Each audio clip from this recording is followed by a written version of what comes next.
Buenos días, bienvenidos y gracias a toda la gente que habéis decidido compartir vuestro tiempo conmigo en esta sesión.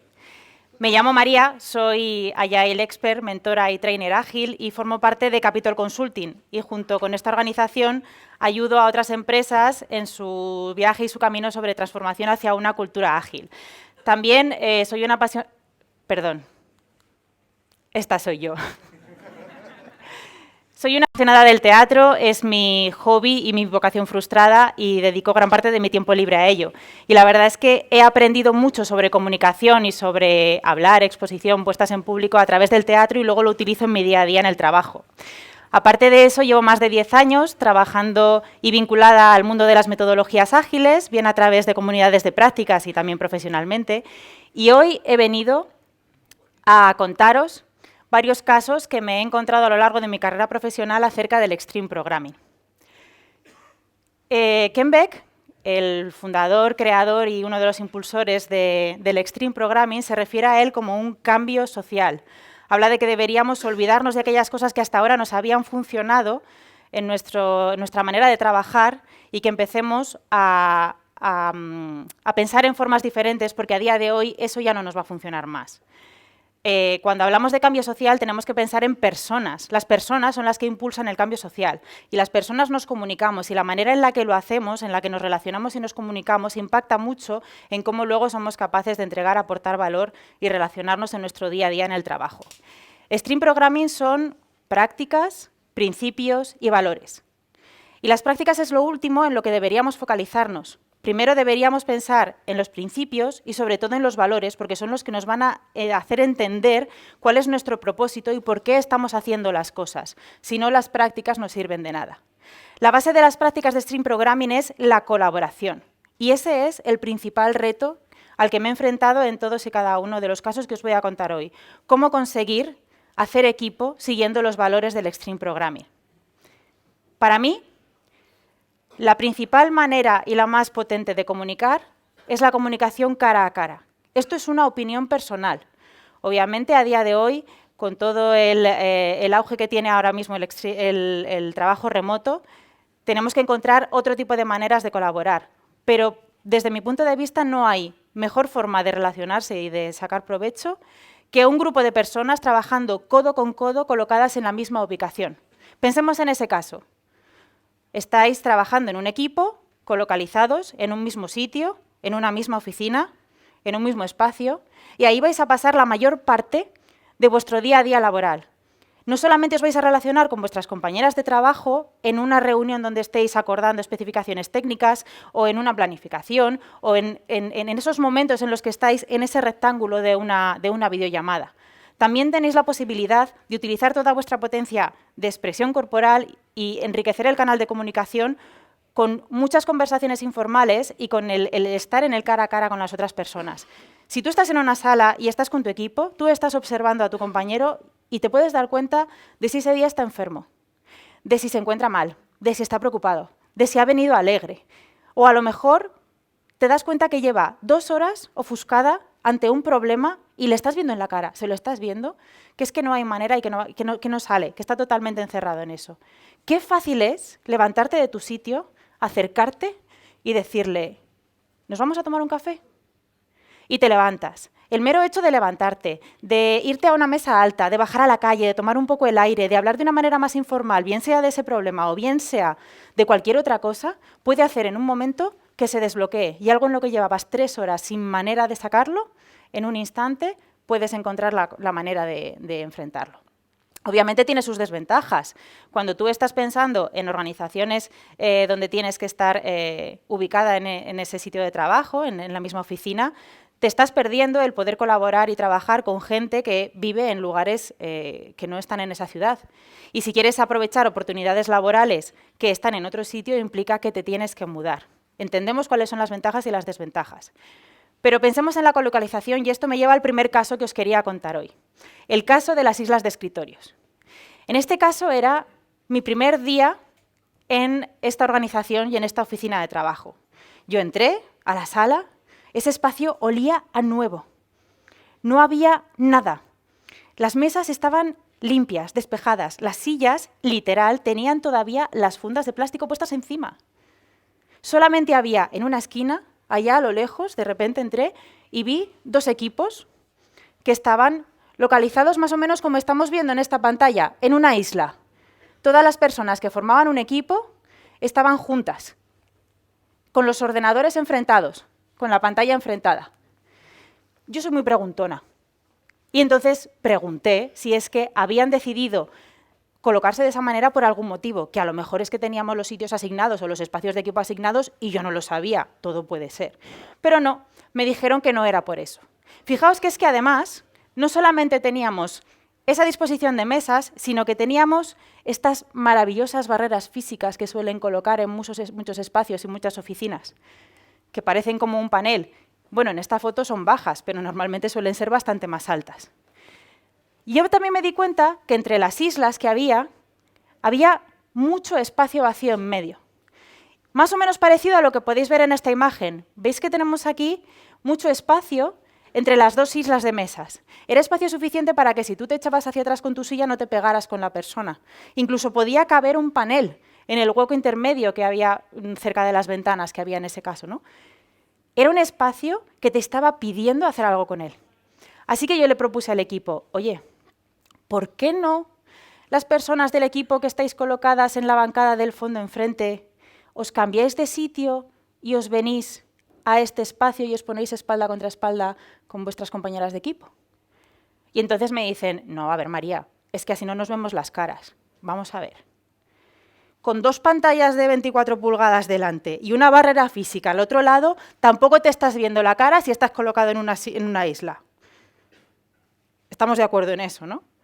Lo que yo estoy diciendo es que aunque estéis colocados de espaldas, al estar aprovechando el espacio vacío, el simple gesto de girar la silla y arrastraros y deslizarlos en ella os permite colocaros al lado de una persona que tenéis a vuestra espalda.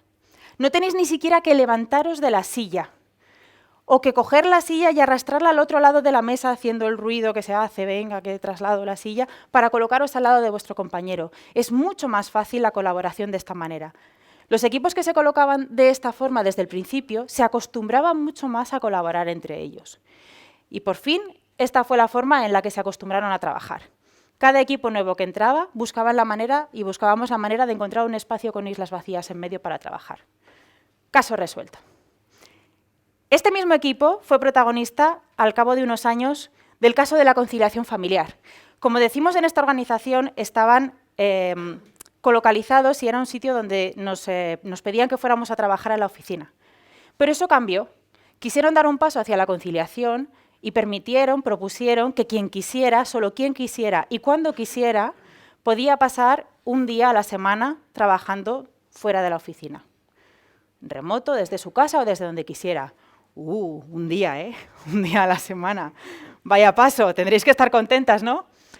Bueno, la gente más o menos lo recibió bien, porque al final es un día que a lo mejor había personas que sí que tenían que viajar pues, desde pueblos o ciudades cercanas cada día y era un día que no tenían que madrugar tanto. Pero yo ahí me planteé, ¿cómo vamos a conseguir mantener la cultura de colaboración de este equipo cuando ahora las personas pueden escoger irse un día a casa? Porque los conocía ya, llevábamos casi 2 años trabajando juntos. Y yo sabía que igual se les iba a olvidar avisar a sus compañeros y a sus compañeras de que al día siguiente iban a trabajar desde casa, seguramente. Y como no están acostumbrados a tener que hablar con alguien a través de su herramienta de comunicación remota, si de repente un compañero o compañera no va un día a la oficina, para ellos era lo mismo que si se hubiera ido de vacaciones ese día, o que si hubiera estado enfermo y no fuera a trabajar. Se olvidan de que tienen a otra persona que está trabajando al otro lado de una pantalla. Y esto es lo que pasaba en este caso. Yo les propuse que, puesto que ya era un hábito que iban a empezar a coger, que por qué no hacíamos el experimento de estar un día todo el equipo en remoto, para que se sintieran y se pudieran poner en esa piel y se dieran cuenta que tenían que hacer consciente que había gente al otro lado. Bueno, ¿queréis saber lo que pasó en ese caso? Pues que no tuvieron narices. No lo hicieron. No fue un caso resuelto. Bueno, recuerdo otro caso, hace unos cuantos años antes, con otro equipo, en otra organización distinta, donde nos encontramos con una situación un poquito similar. El caso de los extraños en la oficina. Era un equipo que estos sí que entraban al trapo a todo. Habíamos avanzado un montón, eran muy colaborativos, estaban trabajando mucho, se focalizaban en producto. Estaba funcionando muy bien el trabajo entre ellos, solo 3 personas en este equipo. Y una de las personas de repente decidió mudarse a otra ciudad. Claro, la empresa quería seguir contando con él. Entonces buscaron maneras en las que podían mantenerle en la empresa. Y aunque no tenían cultura de remoto, sí que le propusieron que podía trabajar desde su nueva localización y que 2 o 3 días al mes juntos hiciera un viaje y viniera a pasar con el resto del equipo esos días de trabajo. Le pareció guay, porque además también para él era interesante el poder volver, pues porque se llevaban muy bien y quería tener ese contacto con la gente del equipo. Y les volví a proponer otra vez este experimento. Bueno, de hecho se lo había propuesto antes que al otro equipo. Claro, en este caso lo hicimos desde 2 aproximaciones distintas. Por un lado, sí que queríamos experimentar el remoto, todo el equipo. Es decir, una persona en remoto, todos en remoto. Da igual que uno se fuera a casa, como iba a ser la persona que se iba a marchar, porque tenía que acostumbrarse también a trabajar desde su propio escritorio, con su ordenador en casa, y las otras personas que estuvieran en la oficina, les propuse que el día que hiciéramos Día de Todos remoto, no se relacionaran con nadie de sus compañeros de equipo. No podían tomar café juntas, no podían comer juntas, no podían saludarse cuando se cruzaran por un pasillo, solo podían relacionarse a través de las herramientas digitales que tenían para comunicarse. La otra manera en la que nos aproximamos al experimento fue que la persona que se marchaba, le voy a poner un nombre, Pedro.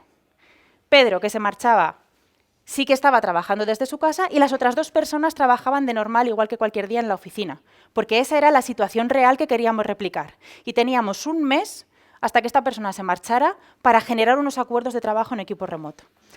Eso es lo que hicimos y cada final de semana nos sentábamos a reflexionar qué es lo que había pasado. ¿Qué es lo que pasó? Pues que Pedro, que estaba en remoto, se dio cuenta que había mucha menos información escrita de la que creía acerca de la documentación técnica que trabajaban, o por lo menos que no sabía dónde estaba. Claro, ahora no le resultaba tan fácil como antes preguntar a la gente de otros equipos dónde estaban las cosas, porque a lo mejor antes se levantaba de su sitio, se acercaba a una compañera, le preguntaba por qué sabía que había estado tocando pues, esa parte del código en otro momento, y aunque ella no supiera dónde estaba esa documentación, otra persona le oía y le decía, Pedro, mira lo que está en esta sección de la wiki. Claro, eso ahora no podía hacerlo, porque ya el resto de la empresa no tenía esa herramienta de comunicación remota conjunta.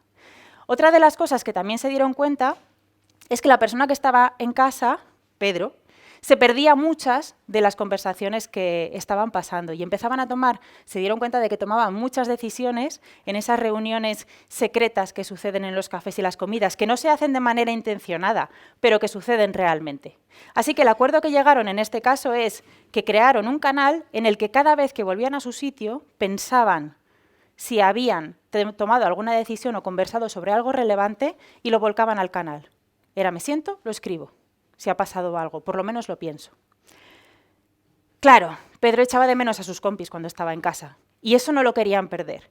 Así que decidieron poner un canal dentro de la herramienta digital de comunicación en el que todos los días a las 3:30 se cogían un café, se lo cogían para llevar, se iban cada uno a su sitio allá donde estuvieran y se tomaban un café juntos, sin hablar de trabajo. Por lo menos, aunque ya no comían juntos, por lo menos podían mantener ese espacio. Esa sala estaba abierta, podían usarla cuando quisieran, pero su acuerdo era que a las 3:30 era la hora de café para ese equipo. Y ahora venimos a la parte más complicada. Empezaron a suceder reuniones mixtas, personas en videollamada, y personas en la sala. No solamente los 2 compañeros que estaban en la oficina estaban en la sala, claro, muchas veces esas reuniones se tienen con otras personas de la organización. Te podías encontrar en una sala con 5, 6, 7 personas y una persona en remoto. Qué fácil es ignorar a la persona que tienes detrás de una pantalla y a la vocecita que está saliendo de un micrófono. Qué fácil. Uno menos que me va a interrumpir cuando esté hablando. Y eso es lo que pasaba, que se perdían muchas de las cosas. No solamente porque se le estuviera ignorando, que a veces no es intencionado, que es que muchas veces basta que tengas 1 o 2 segunditos de retardo cuando vas a intentar hablar, que ya otra persona ha empezado a hablar y ya no te deja intervenir. O a lo mejor lo que pasa es que Tú quieres hablar, pero no tienes toda la potencia de tu cuerpo, de tu expresión corporal, para que el resto de la gente de la sala se dé cuenta de que quieres intervenir. Porque si tú tienes a alguien en una pantalla por detrás, las personas de la sala, en cuanto hay más de 2, 3, se están mirando entre ellas. Que pocas veces en una sala, cuando hay una videollamada, las personas también, a no ser que la persona que esté en la llamada sea probablemente de una jerarquía más alta, estén giradas mirando hacia esa persona de la llamada. Y otra cosa que suele pasar. Os habrá pasado muchas veces que lleváis los ordenadores a las salas de reuniones y cuando estéis allí colocáis el ordenador con su pantalla portátil y el micro detrás. Ponéis una barrera física delante de vuestra voz y el micrófono. Es que es evidente. Es que si habláis a la pantalla de un ordenador y el micrófono ambiente de la sala está detrás, es que le estáis poniendo barreras al sonido. Y que yo sepa, los micrófonos no suelen estar ni pegados con loctite ni atornillados a las mesas. Que aunque vayan con cable, normalmente los puedes arrastrar un poco. O mueve la pantalla de tu ordenador. Lo primero que deberíamos pensar es, ¿dónde está mi micro? Tengo que pensar en Pedro, que está en remoto en otro sitio distinto. Voy a hablar despacio, voy a vocalizar. Le voy a preguntar y le voy a hacer ping de si me está o no me está escuchando. ¿Cuántas veces os ha pasado también que una persona en remoto os dice, no estoy oyendo nada? ¡Ay, sí, perdona! Y al minuto otra vez, 2 conversaciones murmurando, una persona haciendo ruidos, una conversación cruzada con otra. A la tercera, en la que Pedro no está oyendo, desconecta, porque se cansa continuamente de ser ignorado. O los ruiditos, que nos pasa muchas veces, que nos ponemos a dar golpecitos al lado del micrófono, que nos ponemos a jugar con papeles, que nos ponemos a hacer ruido con los bolígrafos. Es que todo eso, estos micrófonos lo consideran ruido ambiente y cuando consideran ruido de fondo, bloquean eso. Y si está sucediendo una conversación a la vez, dejas de escucharlo. Así que cambiemos eso. Fue una de las cosas que más nos costó, pero al final, cuando pasó el mes, el equipo de Pedro tenía unos acuerdos sólidos de trabajo en remoto y estuvieron trabajando mientras los 3 formaron parte de ese equipo, aunque cada uno estuviera en una localización distinta. ¿Os acordáis de este equipo que no había tenido narices a hacer el experimento de trabajo remoto? Pues hace bien poquito nos mandaron a casa a todos. ¿No querías taza? Taza y media. Y de la noche a la mañana, sin poder planificarlo. Para mí eso fue un problemón bastante grande, puesto que este equipo trabajaba muy bien en colaboración, pero cuando estaban en casa alguno, no se hacían caso. No había manera de que trabajaran y de que trabajaran juntos desde las herramientas digitales. Bueno, se nos ocurrió una cosa muy sencilla. Como fue de la noche a la mañana, cuando nos conectamos a la primera mañana que estábamos en remoto a la daily que teníamos, propusimos, vamos a hacer una reunión esta tarde. Un afternoonly, pero no vamos a sincronizar el trabajo, no vamos a ponernos al día de cómo han avanzado las cosas. El único propósito de esta reunión es que cuando alguien quiera cerrar, porque no todo el mundo terminaba a la misma hora, que se reserve 5 minutos y que avise al resto del equipo y en el momento que el primero quiera marcharse nos conectamos 5 minutos. Y vamos a cuestionarnos, id pensando hoy, qué cosas habéis echado en falta, cómo os habéis sentido, qué cosas tendríamos que cambiar de cómo hemos trabajado hoy, para que mañana seamos más colaborativos y nos sintamos mejor. Uno de ellos comentó que se había sentido bastante aislado y desconectado del equipo, porque ni siquiera cuando nos habían permitido trabajar en remoto un día a la semana, esta persona lo había hecho. A él le gustaba ir a la oficina y le gustaba estar con sus compañeros de equipo allí, así que iba todos los días. Claro, ni siquiera estaba acostumbrado a intentar escribir y demandar la escucha del resto del equipo por herramientas digitales. Y entonces hubo 2 compañeros que dijeron, mira, pues nosotros hemos hecho una cosa que nos ha molado mucho. Después de esa llamada de por la mañana, lo que hemos hecho es que, como teníamos que trabajar los 2 juntos en una tarea, nos hemos abierto una videollamada y hemos estado los 2 trabajando. Hemos estado una horita y media o algo así, pero después, total, tampoco nos molestaba. Hemos dejado la llamada abierta. Y al final hemos estado todo el día con la llamada abierta los 2.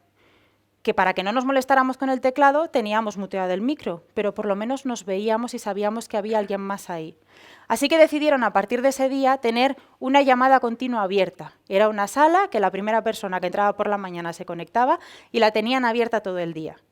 Cuando tenían que trabajar cada uno en sus cosas, se muteaban el micro y ahí estaban. Era la forma que si tú quieres hablar con cualquiera de las personas de tu equipo y por lo que sea, bueno, quiero decir que solo tienes que desmutear y preguntar, como cuando estabas en la oficina te girabas y los tenías de espaldas, ¿no? Era así de sencillo. ¿Qué más pasó con esto? Que, bueno, claro, que cuando alguien tenía que hacer alguna pregunta o tenían que discutir algo específico entre dos personas, pues se salían de esa llamada, se iban a otro espacio, igual que cuando te levantas y te vas a una sala a tener una reunión, y luego volvían y se conectaban allí. Y además, este equipo trabajaba con un product owner que sí que estaba en remoto. Estaba en una oficina en otra ciudad y el resto del equipo, las personas de desarrollo, estaban en una ciudad distinta, desde el principio. Claro, intentaban tener mucha comunicación, porque además se llevaban muy bien, pero solamente se conectaban cuando tenían programada una reunión, lo que hemos comentado antes, ¿no? No tenían esas conversaciones informales. Al tener esta sala, pasó a formar parte del equipo como una persona más y consiguieron conectar mucho y estar muchísimo más cerca. Caso resuelto. Bueno, quiero contaros ahora otro de las cosas más complejas a las que me he enfrentado. El pair programming. Resulta que dos cerebros piensan más que uno, y mejor normalmente. Pero qué difícil es pinchar a la gente de los equipos de desarrollo cuando no quieren y no creen en esto. Yo me he encontrado con dos casos bastante opuestos. O bien tienes gente que lo tiene clarísimo, no tienes ni que plantearlo, y que directamente, incluso aunque o bien si es todo el equipo al completo, o bien si es que hay personas que sí que están acostumbradas al pairing y a la colaboración, desde dentro pinchan al resto de compañeros y compañeras y sale de manera natural, o bien son gente que es la primera vez que se encuentran en esa situación de un trabajo colaborativo en entornos más o menos ágiles, y piensan que dos personas trabajando en una tarea es una persona que podía estar trabajando en otra cosa y está perdiendo el tiempo. Claro, yo les he preguntado a muchas personas qué es para ellos el pair programming. Y cuando le preguntaba a gente de los equipos, oye, ¿hacéis pair programming? Me decían, claro, María, por supuesto que hacemos pair programming. Ya, pero ¿qué es para ti el pair programming, Leticia? Pues mira. Estamos trabajando en esta historia y la hemos desglosado en trabajo pequeño. Tenemos 5 tareas. Yo estoy trabajando en esto. Esta mañana Almudena se ha puesto también con esta otra tarea de la misma historia. Y de hecho, ayer Alfonso cogió otra. Nosotros no hacemos pair programming, hacemos triprogramming.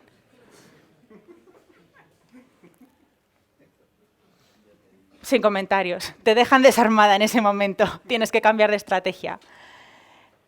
También me ha pasado otras cosas en las que le preguntas si hacen pair programming o lo observas y te encuentras con una persona que se sienta al lado de la otra y es el modelo de tú haces y yo te corrijo. Vas haciendo cosas, ala, tira, haz esto y cuando terminas me avisas que me siento contigo y te corrijo. Como si estuviéramos en la escuela más tradicional. Y además, normalmente, estas personas que me he encontrado hoy así son de las que te dicen, no, así no, esto está mal, lo has hecho mal, míralo otra vez. A ver, te dije que te miraras esta librería antes de trabajar esto, míratela bien y vuélvelo a hacer otra vez. Incluso hay veces que lo que hacen es, anda, quita que tú no sabes, que ya lo hago yo, agárrame el cubata. Bueno. En el caso que os voy a contar ahora de las parejas permanentes, le propuse a un equipo. No hay narices de hacer todo un sprint completo, porque este equipo trabajaba en Scrum, ¿vale? En pair programming. Entero. Como os encontréis con un equipo en el que todas las personas, o casi todas, son mañas cabezonas de Zaragoza, os puedo asegurar que no hay mejor técnica. Suéltales un no hay narices. Así que, aunque solo sea por llevarte la contraria, lo hicieron. Y les dije, hey, así no. Así. Un ordenador, 2 personas, una tarea a la vez. Ese es el reto. Claro, les llevé a todo el extremo contrario a lo que estaban haciendo en ese momento. Y cuando nos pusimos a reflexionar sobre lo que había pasado, dijeron, vamos a ver, María, no hace falta que estemos continuamente trabajando todos en pareja todo el tiempo. Para responder un email de soporte, para dar unos claves de acceso a una API, no hace falta que estemos los dos. Vale, te lo compro. Pero ahora ya lo sabes, porque lo has probado. Y ahora que has hecho todo un sprint completo en pair programming, un montón de cosas que tú pensabas que no te iba a aportar nada hacerlas en parejas, te has dado cuenta que sí que te aporta. Lo llevamos al extremo y luego lo reducimos hasta lo que realmente nos aporta valor. Eso es lo que hizo este equipo. Claro, esto significaba que no solamente hacían el trabajo de desarrollo.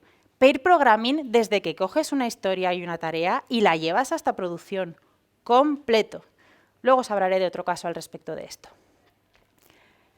Otra de las prácticas es la que dice que todas las personas involucradas y con conocimiento sobre un producto o proyecto forman parte del equipo del Stream Programming, el whole team.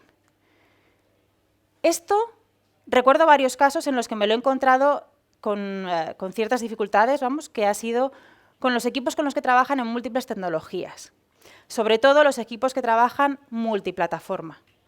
Normalmente suele pasar que los productos multiplataforma tienden a tener, en los casos en los que yo me lo he encontrado trabajando, personas muy especializadas en ciertas tecnologías. Son perfiles muy específicos de gente que conocen una tecnología en concreto. Gente que trabaja en Android, gente que trabaja en iOS, gente que es de plataforma web. A lo mejor de web tienes la suerte de que hay 2 o 3 personas, pero los perfiles, sobre todo móviles, dentro de los equipos multiplataforma suelen ser una única persona. Esto es un problema bastante grande. Porque, ¿qué es lo que sucede? Que o bien a veces montas equipos por tecnología, que quizá juntas los equipos móviles y luego los web por otro lado, o bien, como digo, están todos juntos, ¿no? Cuando tú empiezas a planificar, bien sea entre varios equipos o bien sea un equipo con gente multiplataforma, claro, tú para llevar algo a producción, lo llevas a producción y está terminado cuando está en todas las plataformas, en todas las tecnologías, no solamente en una. Pero lo que solía pasar es que cuando planificaban, solamente las personas que sabían de esa tecnología eran las que valoraban la complejidad de ese trabajo y el resto asienten. Vamos a ver, por lo menos, digo yo, lo mínimo, que todos sois personas de tecnología.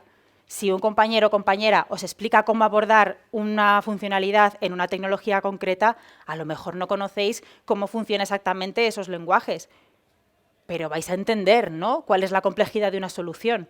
Al menos haced el esfuerzo de explicároslo unos a otros para que el resto de las personas puedan cuestionar y ver si os estáis olvidando de algo.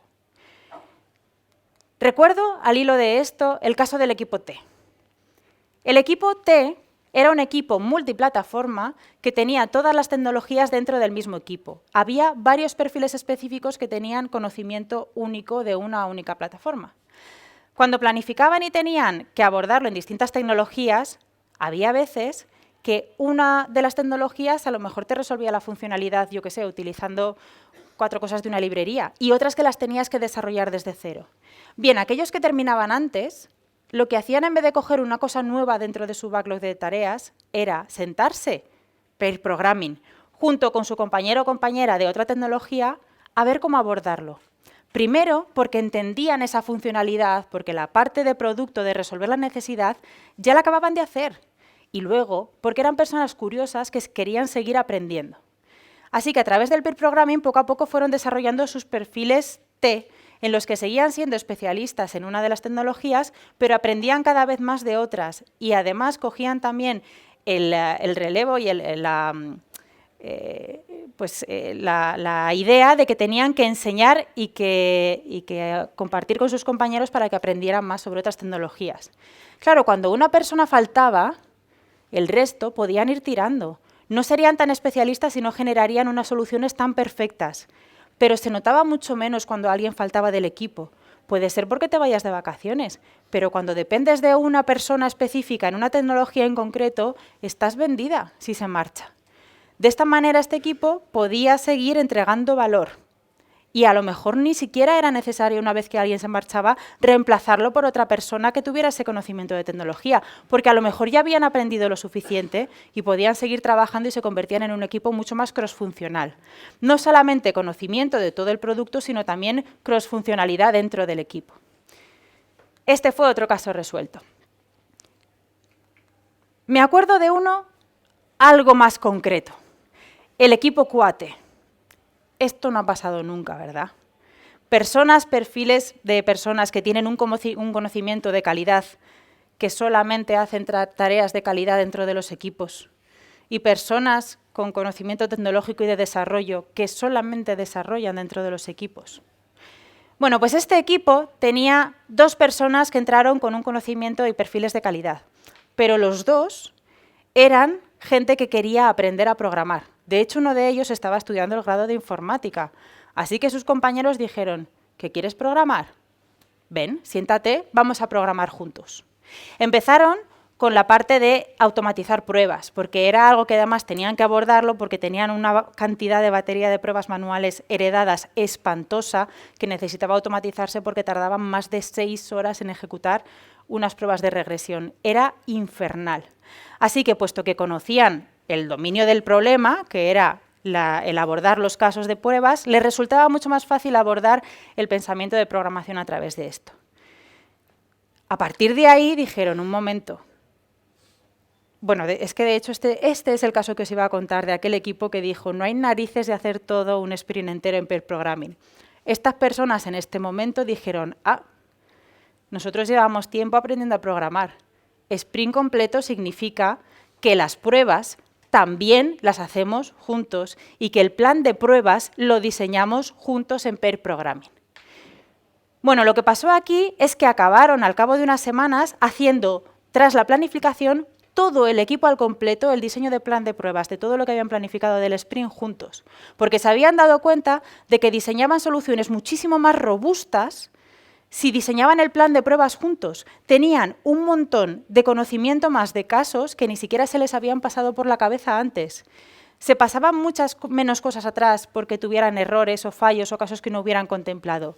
Eran mucho más predecibles y además tenían mucho más conocimiento funcional. Ese fue el resultado del equipo QAT. Caso resuelto. Quiero acabar hablando sobre la práctica de la propiedad colectiva del código. En los equipos de producto y en los equipos que trabajan en culturas ágiles y a través del Stream Programming, todo el equipo al completo es responsable de todo lo que sucede desde que comienzas una iniciativa hasta que la entregas y la llevas a producción. No las personas que están trabajando específicamente en eso, todo el equipo al completo. Y ese es un cambio de mentalidad muy grande. Lo que pasó en el caso de las subidas a la carrera fue increíble. He de decir que no me lo he vuelto a encontrar nunca más en la vida. Fue hace un montón de años.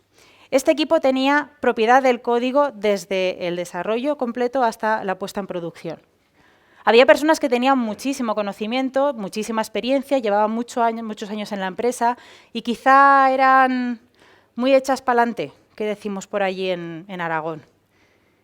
Llegaba un viernes, les habían llamado o les habían pasado una incidencia, había algún problemita, alguna cosa, se ponían a trabajar solos, por supuesto, no hacían pair programming, estaban trabajando solos, llegaban las 2, 2:30 de la tarde y más o menos lo habían terminado. Y entonces pensaba, ¿para qué voy a esperar al lunes? Lo subo ya. Commit and run.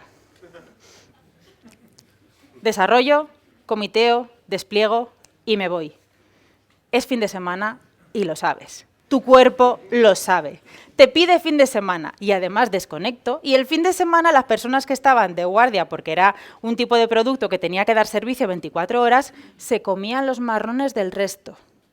Hubo auténticos profesionales del Commit and Run, que lo llevaron al siguiente nivel. Commit and Holidays. Os lo prometo. No una, ni dos, ni tres. Profesionales. Cuando abandoné esta organización, no habíamos conseguido resolver este problema. El último caso del que quiero hablaros es el de la revisión por aprobación. Ha sido el más reciente que he cerrado. Todavía lo recuerdo. Parece que fue ayer, antes de ayer, que les estaba escuchando. ¿Cuáles eran sus nombres? Carlos, María, Pilar, David, gerente, Julián, Albert, Fernando. un gran equipo. Bueno, a este equipo lo que le pasaba es que desde sus canales de comunicación remota tenían uno en el que aprobaban las pull requests. Este equipo tenía el acuerdo de que tenía al menos una persona del equipo que no hubiera sido quien había desarrollado que revisar el código antes de poder comitearlo y llevarlo a los entornos. Es una buena práctica, ¿no? De hecho, igual debería ser más de una persona. Yo observé un patrón en este equipo. Cuando alguien escribía en el chat, por favor, ¿alguien me aprueba esta pull request? No pasaban ni 5 minutos. Contestaban al momento. Ya la tienes, gerente. Ya puedes seguir. No estaban revisándose el código. Porque, claro, ¿quién soy yo para decirle a mi compañero o compañera que está haciendo mal su trabajo? ¿Cómo voy a pensar yo que María no está haciendo bien su trabajo? ¿Cómo voy a pensar que Pilar la ha fastidiado? ¿Cómo voy a pensar que Julián se ha olvidado de uno de los casos que estaban trabajando? Por favor, yo confío en mis compañeros, María. Vale. Pues no. Generaba muchos errores, tenían que pasar cosas atrás, tenían que reprogramar, que retrabajar. Solamente cambiaron una cosa, súper pequeña, una única cosa. En vez de poner en el canal ¿quién me aprueba la pull request?, pusieron ¿quién me revisa la pull request? Simplemente esto les hizo recordar que tenían que revisarlo. También os digo, esto fue después de una larga conversación en una sesión de Inspectanadap donde fueron conscientes que tenían un problema porque no se revisaban el código y tenían que solucionarlo, ¿eh? O sea, había un acuerdo por detrás. Pero el hecho simple de cambiar una única palabra generó muchísimo impacto en este equipo. Caso resuelto. Quiero cerrar ya la charla simplemente haciendo una pequeña reflexión y lanzándoos un reto. Yo creo en el Stream Programming, yo creo en la cultura de la colaboración y creo en los equipos que se enfocan en el producto y en la calidad. Entiendo y respeto que haya personas que no lo hagan. Pruébalo, experiméntalo. ¡Ey! ¿Que no lo compartes? Estupendo. ¿Que quieres discutir sobre ello? Genial. Vamos a echarnos un café o una birra y vamos a hablar. Pero dame datos. Dime por qué. Pruébalo, experiméntame y dime lo que no te está funcionando. Cuéntamelo, dame argumentos. Porque a lo mejor esa práctica en concreto no te sirve, pero a lo mejor de experimentarla te das cuenta o adaptas a tu contexto otras que sí que te van a funcionar. Y finalmente, quiero recordar algo que me llamó mucho la atención, que me dijo mi compi y amigo Nino da Fonte. Todas las prácticas del Stream Programming por sí solas funcionan. Ahora, prueba a mezclarlas, porque el crecimiento de la colaboración va a ser exponencial. Esto es lo que venía a contaros hoy. Muchas gracias.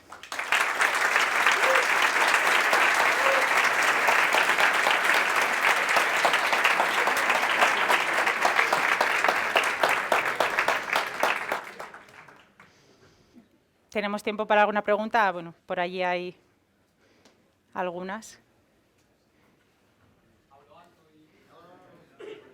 ¿Os llevan micro?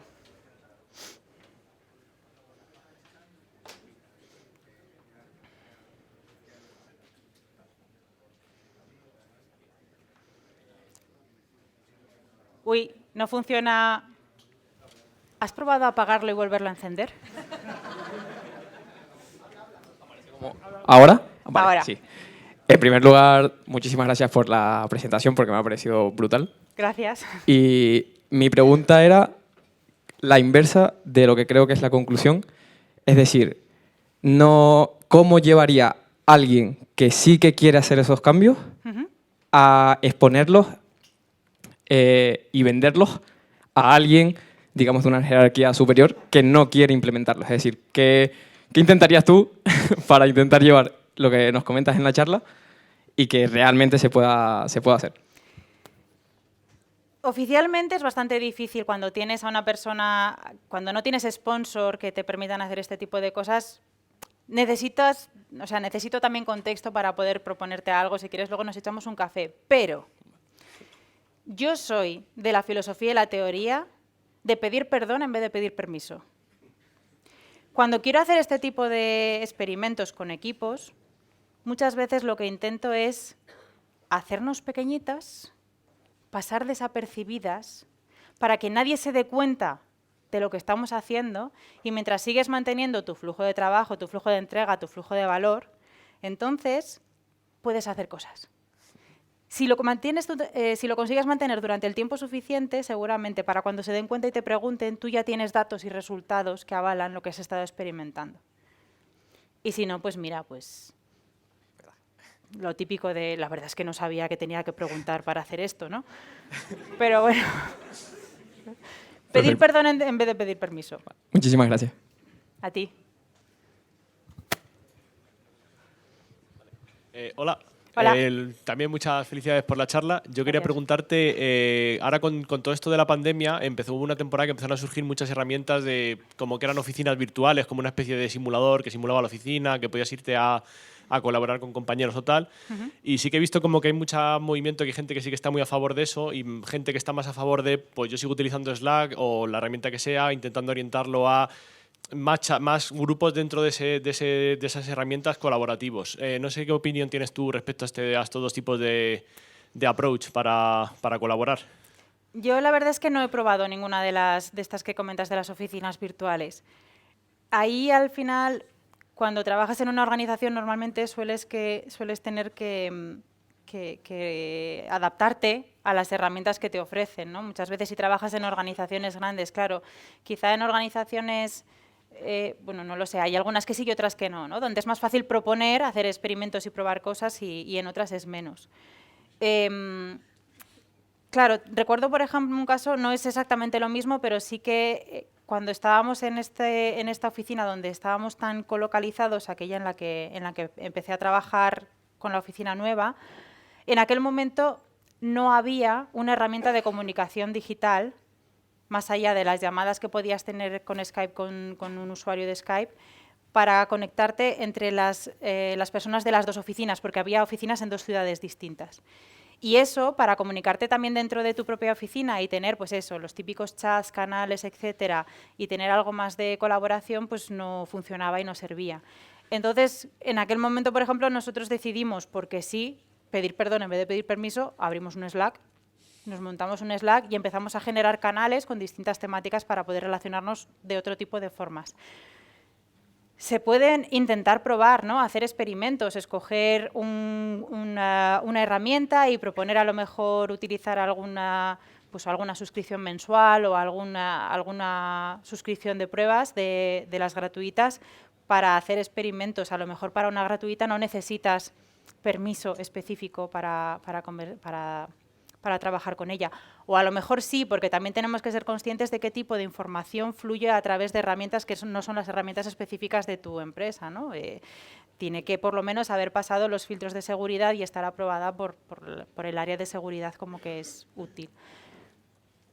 Es que tiene que ser lo que le funcione a cada equipo y a cada empresa. Si tienes libertad, habrá gente que estará más acostumbrada a trabajar de una manera y que sean capaces de hacerlo funcionar, y gente que preferirá de otra. Vale, muchas gracias.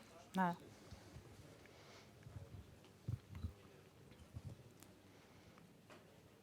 Por aquí hay otra.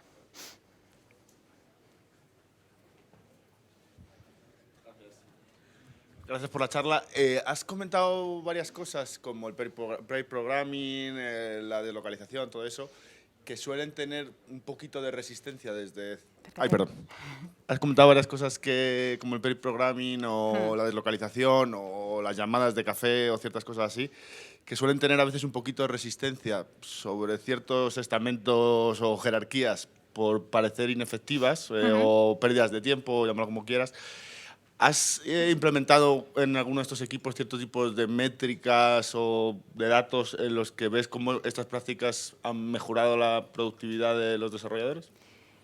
Enfocadas a visibilizar la mejora de la productividad, no lo hemos hecho nunca porque tampoco ha surgido como algo necesario. Pero lo que sí que cuando ha aparecido en algunas ocasiones que a lo mejor alguien decía, perdona, es que los viernes os juntáis una hora a hacer un birra meeting, ¿esto de qué va?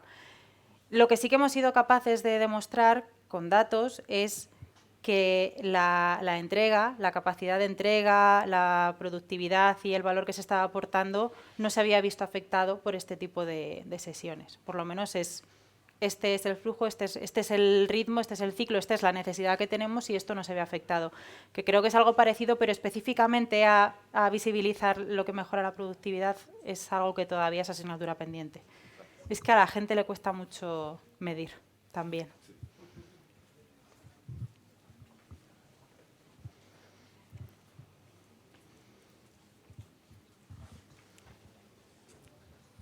Hola, buenos días. Buenas. Quería hacerte una consulta respecto de trabajar con algún compañero en pair programming o en el mismo proyecto en el que tenga unas ideas muy fijas y muy de lo que yo hago, como yo lo hago, es la manera correcta, Sí. en el que tu aporte de valor nunca se tiene en cuenta porque el suyo siempre es el bueno. Entonces, digamos que si haces un pair programming, tu punto de vista siempre se queda apartado. Sí. Entonces, es una lucha continua y afecta al final el desarrollo porque eso, me quedo callado y dejo que él haga lo que quiere, Sí. o tengo una discusión continua sobre todos los aspectos de un desarrollo. Entonces, ¿cómo tratas a una persona así? O sea, ¿cómo le haces ver que su punto de vista puede ser bueno, pero el tuyo también, y que puedes llegar a un acuerdo y que todos son correctos, o que hacerle cambiar de idea un poquito en ese aspecto? De forma directa, como, bueno, no lo he comentado ahí, pero he contado antes que soy de Zaragoza, soy maña y suelo trabajar con gente maña muy cabezona. Nos hemos encontrado muchas veces en esos casos. Directamente es difícil. Lo que suelo hacer son utilizar tácticas, ejercicios, actividades, juegos, juegos de improvisación teatral. Porque las tres bases de la improvisación teatral son no negar, no pensar y pasárselo bien. Me centro sobre todo en la del no negar. Un montón de ejercicios que se hacen de no negar es que todo vale, todo lo que se ha aportado vale, y tu esfuerzo tiene que ser construir y no negar sobre lo que se ha hecho antes. Entonces, tienes que forzar a darles la vuelta a que, no quiero decir con esto que cualquier cosa que pueda proponer una persona que a lo mejor tiene menos experiencia siempre pueda valer, pero el discurso tiene que ser siempre desde el construir, desde esa idea y añadir. Directamente sobre el código cuesta, suelo empezar por este tipo de cosas, primero vamos a pensar en eso, en añadimos sobre ello, y luego ya podemos hacer ciertas catas utilizando técnicas de pair programming, a lo mejor en las que haces, por ejemplo, primero el de uno pilota y otro, uno escribe y el otro cuenta, y luego van cambiando, o tienen que construir con la técnica de ping-pong, uno escribe primero el test, el otro lo programa, lo refactoriza, escribe el nuevo test, etcétera, este tipo de cosas, pero partiendo desde la parte del no negar. Vamos a añadir a nuestros acuerdos de trabajo antes, desde una aproximación distinta, el no negar. Y de hecho, en un caso, me pasó también hace muchos años que había una persona que llevaba eso que estás contando al extremo. Era una persona de un equipo que cuando llegaba a casa por las noches se conectaba y reescribía el código de sus compañeros. Claro, se montaban unos pollos muy grandes, porque es que cuando al día siguiente era el típico del te lo corrijo, el no así no, pero llevado a la máxima exponencia. Fue muy complicado abordar esto, pero fue también a través de muchas conversaciones de cómo se están sintiendo esas personas en el equipo cuando les estás corrigiendo, porque es que además no están aprendiendo. Si haces eso, esa gente no va a entender por qué hay algo que se puede mejorar o que lo están haciendo mal. Y empezamos a hacer mucho ahí trabajo de pair programming, pero en la oficina, en espacio controlado, con todo el equipo y con gente de facilitación ayudando a controlar los mensajes que se iban mandando. Era muy heavy ese, ¿eh? Gracias.